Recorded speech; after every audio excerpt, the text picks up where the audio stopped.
So first of all, I am very, very honored to be on the stage with Kelly here. She has some really interesting information to give. I'm not sure if folks here know that we have a .org organization here that's devoted to contributing to organizations that are doing really interesting work in various communities. Some have maybe had some exposure to it, which is just a really excellent initiative that we have here. It also tails a little bit into the sales side of things because organizations like Kelly's are looking for software products that we provide. We've talked a lot earlier today about the law firms, and we've talked a bit about the corporate side of things, but there's an entirely massive ecosystem of organizations that are, we'll call it legal-like in the way that they run their organizations, that are very much candidates for our software. And the flexibility that we provide is something that we can really tailor to the different ways that these organizations work. So this morning we're going to talk about what the Brooklyn Defenders Services does. I want to introduce Kelly McTaggart as Terry said, a little bit of background on Kelly, and I gotta pick up the glasses for this. Oh yeah, I know. I did not provide this. No, this is good stuff, really. So again, Kelly is the General Counsel of Brooklyn Defenders. Prior to being at Brooklyn Defenders, she was the Chief Ethics and Compliance Officer at Time Warner, a very small company some of you may have heard of. Responsible for the ethics and compliance program for a small group of 26,000 employees in 130 countries. I didn't even know there were 130 countries, so.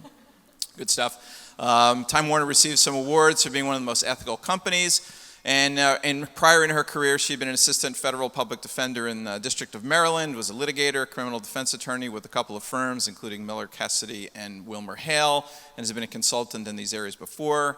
Has a degree and Juris Doctorate from Georgetown University, not too shabby. So what we want to talk about here, and I'll start this and then we're going to pass it to Kelly, is the mission statement of the Brooklyn Defenders is to work in and out of court to protect and uphold the rights of individuals and to change laws and systems that perpetuate injustice and inequality. Thank you, Ken. Thanks, everyone, for having me. I was realizing that I haven't done a thing like this in years. It feels kind of good and maybe not so strange to be here and talking to you all. Excuse me, I put my glasses on while I read my notes. So let me talk a little bit about Brooklyn Defenders. And I understand a lot of you are not from New York or Brooklyn, so we can talk about Brooklyn itself as well. But when I describe what we do, it's actually not just to tell you how great we are, because we are, but it's actually directly relevant to the reason why we chose Litify as our technology solution for our case management system. So Brooklyn Defenders is a public defender organization, and we're one of the largest ones in the country. And I think for most folks, when you think about public defenders, you think about criminal defense, and that's largely true in most places. I was a public defender, as Ken mentioned, in the federal system. All we did was criminal defense. But our organization does more than criminal defense. That's our largest part of our practice, but we also have a very large practice in family defense. And for us, that means representing parents in child removal proceedings, which are very difficult and very important cases. We also have a robust immigration practice that does a lot of different things in the immigration space, but primarily works with people who are facing deportation.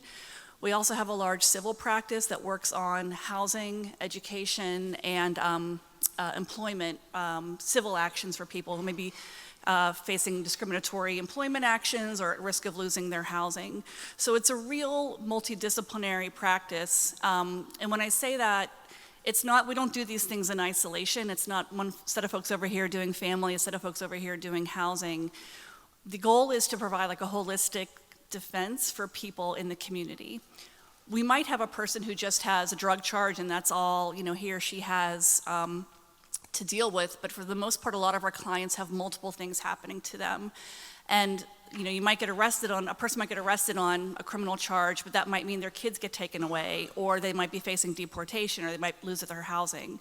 So the idea behind organizations like ours, and I think the Bronx Defenders has a similar model, Legal Aid, is to provide, again, like a holistic defense to people and draw on all the resources across the organization to help people in really like the most difficult circumstances you could imagine. So that's our model, and it didn't start that way. We started as a pretty small organization back in the 90s. Our executive director was an attorney at Legal Aid, and she left and started the Brooklyn Defenders back in 1995. And for a long time, it was a fairly small organization, around like 50, it was like few people to start, and then around 50 for a long time, then around 100.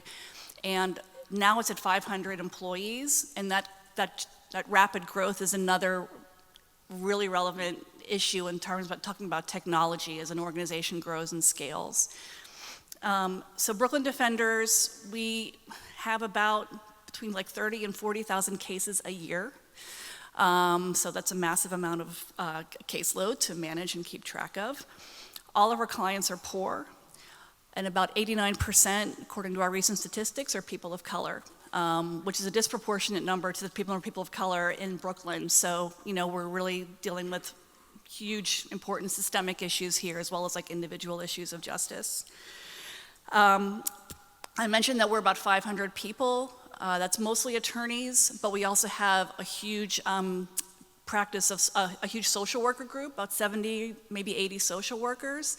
That's something that's, I think, different than a lot of public defender organizations. Social workers are a critical part of helping our clients in all aspects of their cases. We also have a really strong and robust paralegal team and admin team, again, providing various layers of support to people throughout the history of their case. Another interesting thing about Brooklyn is, public defender organizations, depending on where you live, can be funded in many different ways. Of course, the state has an obligation to provide public defense services to individuals accused of crimes, and in some instances, in other cases, not always in civil or family cases. But they're funded in different ways. A lot of them are state agencies funded directly by the state. The federal government, that's where I work, that's how it was funded. I used to live in Washington, D.C. It's a state agency or a city agency. In some places, it's outsourced to private firms or private individuals. In New York City, it's a nonprofit model. So Bronx Defenders, Legal Aid, Brooklyn Defenders, and a bunch of other smaller organizations are nonprofits. So even though we're nonprofit, most of our funding comes from the city. The majority of it comes from the city, and some of it comes through the state of New York. So we're city and state contractors. And we have some private funding too. But what it means being a city and state contractor is we have reporting obligations to our funders, to the city and state, and so tracking data and metrics about our cases, who's working on what cases, organizing and having a handle on all that information is absolutely critical to our funding and continued funding for our organization. I think our revenue is about $75 million a year for our last fiscal year. So let me I mentioned our integrated approach to our practice. What that also means as a practical matter is that our lawyers and our professionals operate in different ways, and our cases are different in how they're litigated through the courts. And this is, again, relevant to the technology solution. So a criminal case looks different than an immigration case, looks different than a civil case, looks different than a family case. And so when we're talking about how do we organize all of that case information and have a solution that works across the organization, it has to be something that can be tailored to each of the particular needs of those practices. The other thing, too, I mentioned that we have different professionals, social workers, paralegals, admins, lawyers, so they're all going to be using technology and in different ways for the particular needs of how they work on a case. So we'll get into what that means in terms of what we were looking for in a technology solution, but those were the things that were, in our mind as we were thinking about how do we bring on technology into our organization. So let me turn to that now in our journey to Litify. And I wasn't there for all of this. I was there just as we were signing the contract, and they were like, "We have this contract to sign in 2 weeks." I'm like, "No, you're gonna have to wait till get a handle on this." It was 10 days. It was. But so I mentioned, of course, that we've grown in scale very rapidly. We have these different practice groups. And I don't, maybe some of you work in smaller organizations. I think everyone knows if you have, when you're small, it's it's easy to be flexible and you can do whatever. And then as you scale, you have to think about systems and processes that work better across a large organization. And I've seen this at Time Warner, which was a huge global company. I've seen it at smaller companies too. Everyone has the same pain points. What also often happens is you get this technology solution for this group, and this solution for this group, and this solution for this problem. And so you have 15 different solutions, then some of them don't get updated, and some of them are no good, and so it really creates a problem of churn and just inefficiencies in an organization. And that's kind of what was happening to us. We had each of our different main practice groups had different case management systems. Some hadn't been updated in years, some were only good for that particular practice group, but the biggest problem is that you couldn't talk across each other. You couldn't, if you were a family defense attorney, you didn't necessarily, it wasn't easy for you to see, like, does this client also have a criminal case or an immigration case or a civil case? What else can I learn about this client from, what's in our systems? So that was one of the struggles that we were facing. We really wanted to combine our case management system into one system to help our interdisciplinary collaboration. So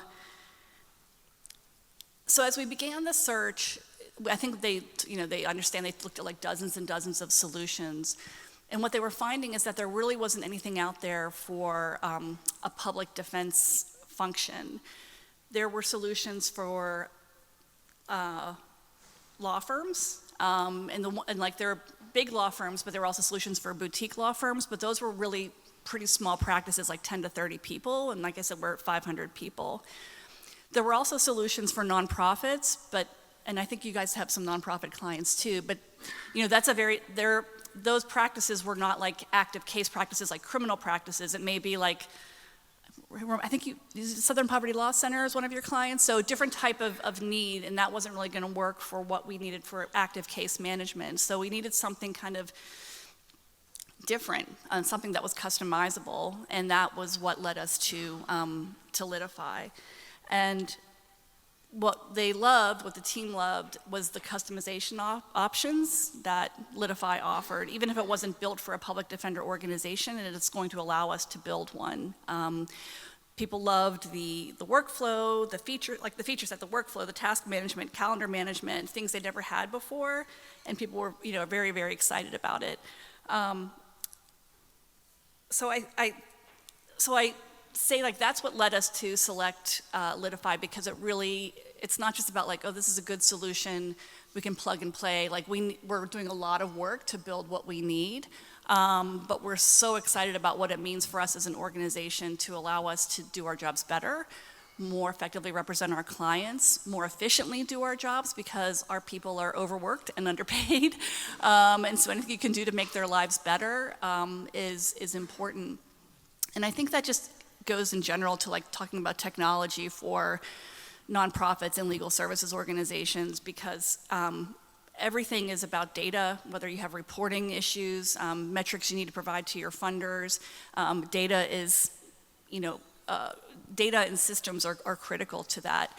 They're also critical to like managing your human resources function, to document management. There's a whole host of solutions that nonprofits can benefit from, just like any other organization. And one thing that, in talking to our folks yesterday, which is something I didn't even really appreciate, is that public defender organizations are way behind the curve from where government and DA's offices are in terms of technology.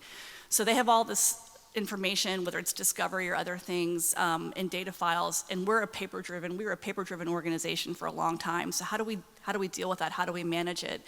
So it's not just a matter of like case management and making our lives easier, but it's really almost a matter of like leveling the playing field so that we're operating from the same, at least, baseline of how we exchange, because information is critical, right? Discovery is critical. All of these things are super critical to representing our clients and doing it well.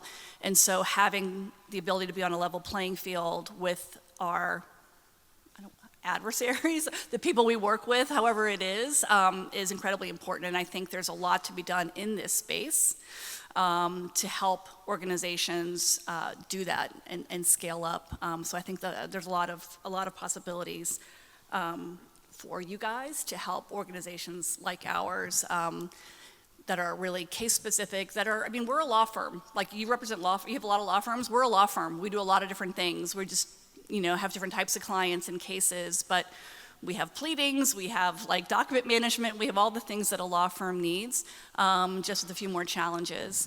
Can I ask you just to expand? So one thing that would impact everybody here that can be rolled out, particularly to law firms, is the conflicts process. You touched on Right. it a little briefly, and I gather there's a few in the room who have been involved in building the conflicts or enhancing the conflicts. Can you maybe expand on why that's so critical in your office, but that applies in the law firm world as well? Absolutely. So for those who are not lawyers, kind of a fundamental principle when you're representing a client is you can't have a conflict of interest with another person or individual or company, depending on who you're representing. So if I represented Disney, I probably can't also represent ABC in some sort of, kind of similar type of work. Similarly, if I represent an individual accused of beating his spouse, I can't represent the spouse in her immigration proceeding, right? So that's very important, because what happens is if you run into a conflict, you're thrown off of both cases. And for our clients, I mean, Disney can go hire some other firm, but our clients have limited options and resources, so we have to be very, very careful that we don't run into a conflict. And it's not just who we represent, it's other individuals in their orbit, so family members, friends, witnesses on cases. So in talking to Henry, and I don't know if folks are probably working with Henry on our project. So first of all, you guys are building this tool. It's brand new.